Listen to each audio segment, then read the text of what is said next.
Hello and welcome to Curiosity Repo. Today, we're diving into one of history's most perplexing enigmas, a book that no one on Earth can read. It's called the Voynich Manuscript, a mysterious medieval codex filled with elegant, looping script and bizarre, colorful illustrations. For over a century, it has been a siren's call to the world's greatest minds, a puzzle that has resisted every attempt at decryption. The manuscript first surfaced in the modern world in 1912, when an antique book dealer named Wilfred Voynich acquired it from a collection in Italy. He was immediately captivated by its strange contents and the flowing, unknown script that filled its vellum pages. Voynich dedicated the rest of his life to unraveling its secrets, sending copies to leading cryptographers, linguists, and scholars. Yet, none could make sense of it. The book was a lock, and no one seemed to have the key. The mystery only deepened with time. The manuscript is not a short document, it's over 240 pages long, meticulously written and illustrated. The script, now known as Voynichese, consists of around 25 to 30 unique characters that repeat in specific patterns, suggesting it's not just random gibberish. Statistical analysis reveals that the text follows certain linguistic rules. It adheres to Zipf's law, a principle observed in natural languages where the most frequent word appears about twice as often as the second most frequent word, 3 times as often as the third, and so on. This linguistic structure is one of the strongest arguments against the manuscript being a complete hoax. Creating a fake language that so closely mimics the statistical properties of a real one would have been an incredibly sophisticated feat for a medieval forger. The illustrations are just as baffling as the text.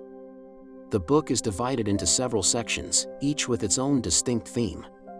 The largest section is a botanical chapter, filled with drawings of plants. But these are no ordinary plants. None of the nearly 100 species depicted have ever been definitively identified. They are strange hybrids of familiar parts, with roots, leaves, and flowers that seem to come from different plants altogether, or perhaps from no plant on Earth. Then there is the astronomical section, featuring intricate circular diagrams that look like star charts or zodiac signs. Some contain suns and moons with human faces, surrounded by concentric rings of symbols and what appear to be constellations. But just like the plants, these constellations don't match any known celestial arrangements. They are alien star maps, depicting a sky that is not our own, or perhaps a symbolic representation that we have yet to understand. Perhaps the most peculiar section is the balneological chapter. It's filled with detailed drawings of small, naked figures, mostly female, bathing in elaborate networks of green or blue liquid. These figures are connected by a complex system of pipes and tubes, as if they are part of some strange, organic machinery. The scenes are surreal and have no parallel in any other known medieval manuscript. What were they meant to represent? Medical treatments, alchemical processes, or a forgotten mythology? To find answers, researchers turned to science. In 2009, the vellum pages of the manuscript were carbon dated by the University of Arizona. The results were stunningly precise. The vellum was created sometime between the years 1404 and 1438. This places the book firmly in the early Renaissance, a time of great intellectual and artistic ferment, but also a time when alchemy and Hermetic philosophy were widespread. This dating debunked earlier theories that the manuscript was a modern forgery by Wilfred Voynich himself. It is a genuine medieval artifact, a true product of its time. But whose hand created it, and for what purpose? Over the years, a gallery of suspects has been proposed. Some theories point to famous figures like the 13th century philosopher Roger Bacon, or even a young Leonardo da Vinci, using a code to protect his revolutionary ideas. However, the carbon dating makes these theories unlikely. Roger Bacon lived too early, and Leonardo da Vinci's early life doesn't quite align with the manuscript's creation window. Another candidate was the 16th century Elizabethan magus John Dee, but he too lived long after the book was made. This has led to a fascinating and more plausible theory, that the Voynich manuscript is a sophisticated hoax, but a medieval one. Perhaps a clever charlatan created the book to sell to a wealthy patron, like the Holy Roman Emperor Rudolph II, who was a known collector of curious and arcane objects. Creating such an elaborate and convincing fake would have required immense effort and a genius-level understanding of language patterns. It would have been the ultimate con, a book that promises infinite wisdom but delivers nothing. Another possibility is that the text isn't a language at all, but a cipher.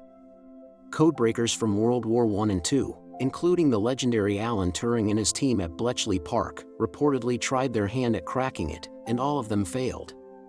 If it is a code, it's unlike any other from that period. Medieval ciphers were typically simple substitution or transposition systems.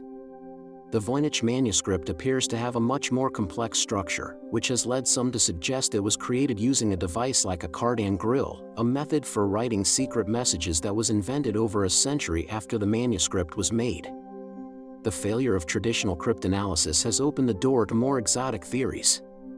Some linguists have proposed that the text is a lost natural language, written in a unique script.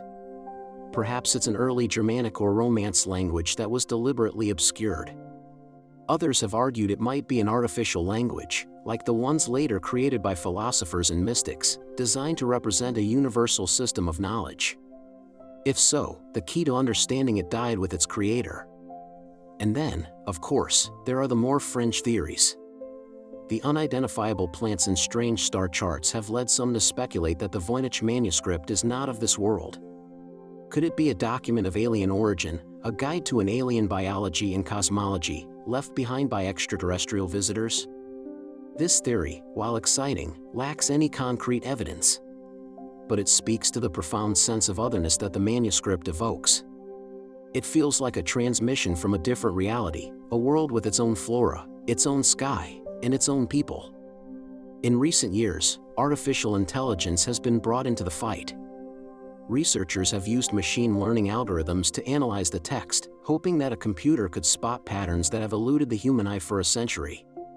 Some AI studies have suggested that the language has a structure similar to Hebrew or Arabic, while others have claimed to translate certain words, linking them to botanical terms. However, these results have been met with skepticism from the wider academic community and have not been independently verified. To this day, the Voynich Manuscript remains housed in Yale University's Beinecke Rare Book and Manuscript Library, where it is known as Beinecke MS 408. Scholars and amateur sleuths from around the world continue to study its digital scans, each hoping to be the one to finally break the code. The book is a perfect mystery. It is a testament to the limits of human knowledge, a beautiful and frustrating object that seems to contain a universe of meaning that is forever just beyond our reach. Is it a lost language, a complex cipher, a brilliant hoax, or something else entirely? The Voynich Manuscript holds its secrets close, its elegant script and strange illustrations forming a silent challenge across the centuries. What do you think is hidden within its pages? Let us know in the comments below.